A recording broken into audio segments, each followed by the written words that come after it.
Next question की तरफ बढ़ेंगे। क्वेश्चन नंबर 28 सिम्प्लीफिकेशन का ये सवाल है। इस पार्ट से भी एक क्वेश्चन कंपलसरी आपके नवोदय एग्जाम में आता है। इसको हम सॉल्व करेंगे, बाडोमास का प्रयोग करेंगे।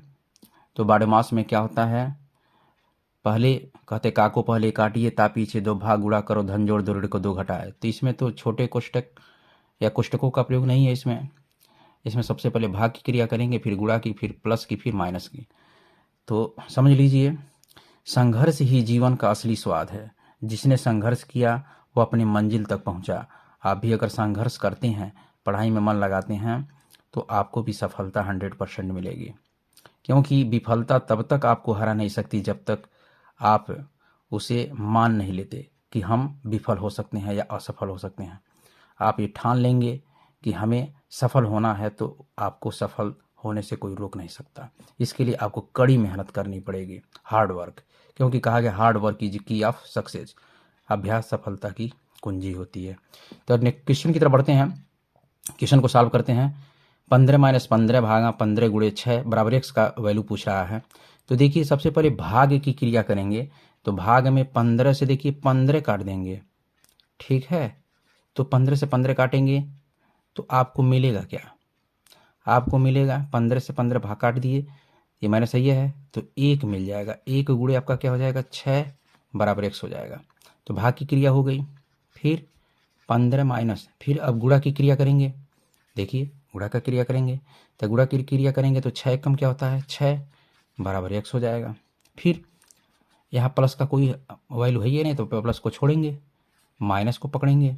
तो 15 में से 6 घटाएंगे, 9 6 15 होता है, ठीक है। तो x का वैल्यू आपको निकल के कितना आ गया, 9 आ गया। तो आपका सी वाला विकल्प सही है। हमें उम्मीद है कि आपको यह क्वेश्चन भरी बात समझ में आया होगा। नेक्स्ट क्वेश्चन की तरफ बढ़ते हैं। क्वेश्चन नंबर 29 एवरेज औसत का सवाल है। इस पार्ट से भी एक क्वेश्चन कंपलसरी आपको जेएनबी अर्थात नवोदय एंट्रेंस एग्जाम क्लास 6 में आता है। और इस बार 18 जनवरी को होने वाले इस एग्ज़ाम में, यानी 2025 वाले एग्ज़ाम में जो 18 जनवरी को हो रहा है, तो यह क्वेश्चन कंपलसरी आ सकता है। क्योंकि ये हमने उम्मीद किया है कि ये क्वेश्चन ज़रूर आएगा। तो आप इसे ध्यान से देखें। इस ऑनलाइन के साथ साथ हम ऑफलाइन भी क्लासेस लेते हैं। और अब तक हमने 200 से ज़्यादा नवोदय में बच्चों को क्वालिफाई करा चुके हैं। और हर साल हमारे द्वारा पढ़े हुए बच्चे क्वालिफाई होते हैं गारंटी के साथ। अगर आप जुड़ना चाहते हैं, अपने बच्चों को क्वालिफाई कराना चाहते हैं, उनके भविष्य को बनाना चाहते हैं, तो हमसे जुड़ सकते हैं। हमारा मोबाइल नंबर है 63 93 83 41 66। तो हम क्वेश्चन की तरफ बढ़ते हैं, कैसे इसको लगाते हैं।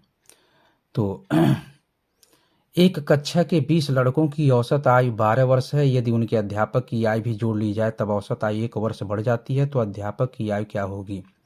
तो सबसे पहले सिंपल तरीका, हम सूत्र का प्रयोग करेंगे। औसत बराबर होता है कुल पदों का योग बटा कुल पदों की संख्या। तो कह रहा है एक कक्षा के 20 लड़कों की औसत आयु, तो यानी कि पदों की संख्या कितनी है, 20 लड़के हैं। तो x1 से लेकर के x20 तक हैं ये। तो इनकी औसत आयु कितनी वर्ष दी गई है, 12 वर्ष। ठीक, आगे बढ़ते हैं। यहाँ क्रॉस मल्टीप्लाई कर देंगे।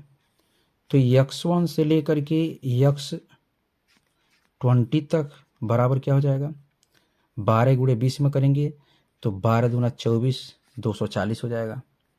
आप इसको एक मान लीजिए इक्वेशन। फिर क्या रहा है, यदि अध्यापक की आयु को जोड़ ली जाए तो औसत आयु 1 वर्ष बढ़ जाती है। तो औसत पहले 12 थी, अब कितनी हो जाएगी, एक जोड़ देंगे तो 13 हो जाएगी।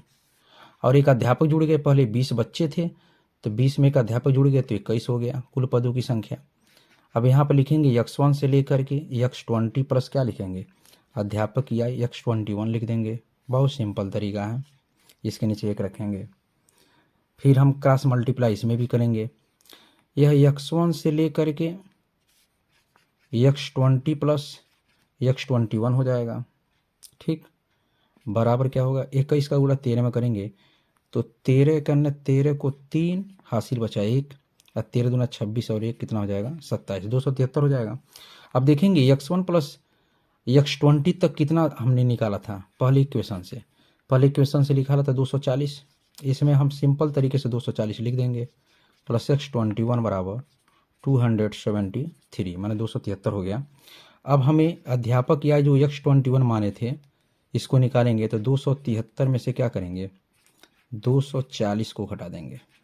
तो घटाएंगे, सिंपल तरीका है, 3 में से 0 घटाएंगे तो 3 आएगा, और 7 में से 4 घटाएंगे तो 3 आएगा। ठीक है, तो 33 वर्ष आ रही है, किन की उम्र आ रही है, ये अध्यापक साहब की उम्र आ रही है। तो कौन सा विकल्प सही है आपका, आपका विकल्प जो है डी वाला सही है, 33 वर्ष। हमें आशा है कि आपको ये क्वेश्चन समझ में आया होगा, और यह इस साल 100% मेरा मानना है कि ये क्वेश्चन जरूर आएगा। हमें उम्मीद है कि आपको समझ में आया होगा। Best of luck.